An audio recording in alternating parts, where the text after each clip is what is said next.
Hey there, you guys. I want to give you a few tips today on recovery and sleep.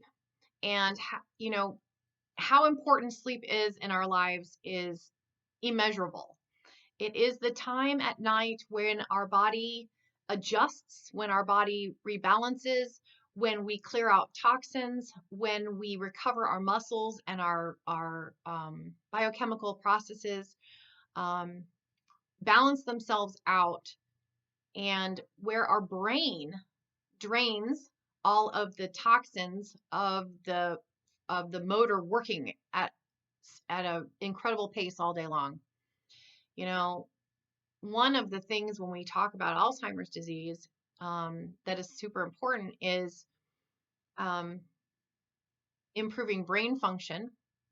And interestingly enough, when you sleep, you have the glymphatic system, which is the lymph system in the brain, is called the glymphatic system, and it actually drains the biochemical toxins from your brain processing, that processor that's working overtime all day long, especially in this day and age when we're all on 6 million devices all day long, constantly thinking and planning and multitasking and intervening and reacting and all the things that we do all day long. Really our motors are revving high all day long if you consider the brain to be your motor. And at nighttime, it is really important now that we're able to cool the brain back down, that we're able to remove the toxins that were created by all of that processing that was going on. And when we do that, we improve the brain function, not only for the next day, but for the rest of your life.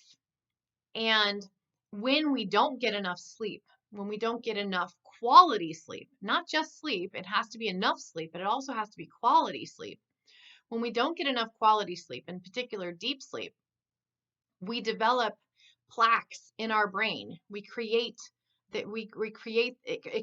this area in our brain that develops plaques, and those plaques contribute to Alzheimer's disease. So sleep is really incredibly important, not only for our own comfort, not only for our energy levels, but our brain health over time, our ability to focus, develop, and memory, our ability to decrease inflammation and pain, our body's ability to detoxify itself, and therefore to be healthy for the rest of our lives. So sleep, right? Sleep is free. You just have to choose to do it. So this is going to be a really great video for you, for something that you can use at home on your own. It doesn't cost you anything because you got it here for free, right? What can you do to improve sleep? First of all, let me introduce myself and who I am. My name is Dr. Christina Campbell. I'm an osteopathic trained physician, board certified in emergency medicine, and practicing functional medicine in a telehealth practice. I've been practicing medicine for over 22 years. And so I have a lot of experience that I can bring to the table, a lot of knowledge about all of these topics that we discuss here. And so I want to give you just 3 simple tips for you to improve your sleep. The first one is what I like to call sleep hygiene.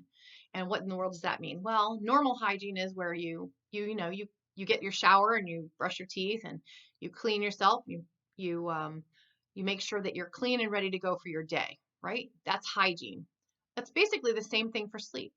You're creating a clean, consistent, sleep ready environment, and you're doing it consistently during the same time frame of the day. So pick a time of day that works in your schedule. That should be your going to bed time, and try to keep consistently every single night to go to bed at the same time. Our bodies we are creatures of habit, if you will, and our bodies are really programmed to recognize as the sun is decreasing in the sky and the red sunset comes and then darkness falls and the infrared light outside increases. These are all signals, light-based, environment-based signals to our bodies that it's time to go to bed. It's time to go to sleep. And so we want to use that to help us go to sleep and to sleep well at night. And so we want to make sure that we're going to bed within a couple of hours of sunset. We want to make sure that we're dimming the lights So if it's dark outside, if it's pitch black outside, you don't want to have all the lights on in the house. And the reason for that is because those lights are blue light dominant, and they actually tell your body, wake up, it's time to be awake, it's time to be awake, it's time to be awake. And so you're confusing your body. And so it's no wonder that people struggle to go to sleep at night. And it changes the release of melatonin, right? So picking the same time to go to sleep at night and wake up in the morning, sleep hygiene, right? Get rid of any electronic devices in your bedrooms, period. Just get them out of your bedrooms. If you want to watch television at night, try to turn the television off and all electronics off at least 2 hours before you go to sleep, before you climb in bed with the intention of going to sleep. And if because of your job or circumstances you can't do that, then investing in a simple pair of blue blocking glasses that can help to, and dimming the lights, those things together can really help to alleviate some of that circadian rhythm disruption, some of that confusion that electronics can create in your body's sleep cycle. So there's two things you can do. Sleep hygiene. Get all those electronics out of your bedroom, and blue blocking glasses. So blue blocking glasses are not terribly expensive. And if you're interested, reach out to me. I'm happy to share with you which glasses I use and what we use at my house, what my kids use, what I use, what I send my kids to school with to block some of the blue light since they are on devices at school quite often. So these are all some tips that will help.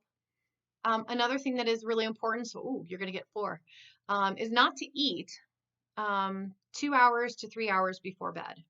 And the reason is because when you eat, now your body needs to do all that work of digesting and utilizing and absorbing and eliminating all of that you've just put in your body. You don't want your body doing that when you're sleeping. You want to be completely fasted when you're sleeping, because that improves that recovery process.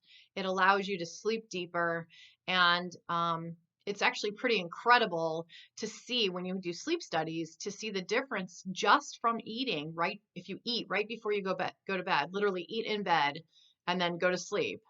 The difference between sleep like that versus an early evening dinner, 5 o'clock, 6 o'clock, and going to bed at 9 o'clock, completely fasted.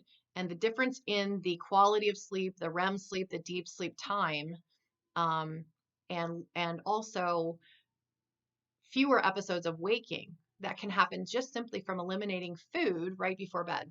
So 4 amazing tips. It was going to be 3, but I gave you a bonus. So you got 4. 4 amazing tips on sleep and how that can be helpful for you. I hope this helps to improve your sleep, your life, your energy levels, and I hope you find this useful. If this is something that you found useful, please share it out. Share it with your friends, share it with anyone you feel like could benefit from this information. And if you're continuing to struggle sleeping after you've tried these things and it's still not working for you, there may be some other things going on. There may be another root cause problem to why you're not sleeping. So please reach out to me. Along with this video, I have included a link to set up a free 15-minute call with me. And we can talk about your options, what's going on, and maybe some suggestions about what you could do to improve your sleep. So please reach out to me, try these tricks. Let me know in the comments how they worked for you, if they didn't work for you, why they didn't work for you, what has worked for you. Please share, please comment, and I hope you have a wonderful, wonderful day and sweet dreams tonight.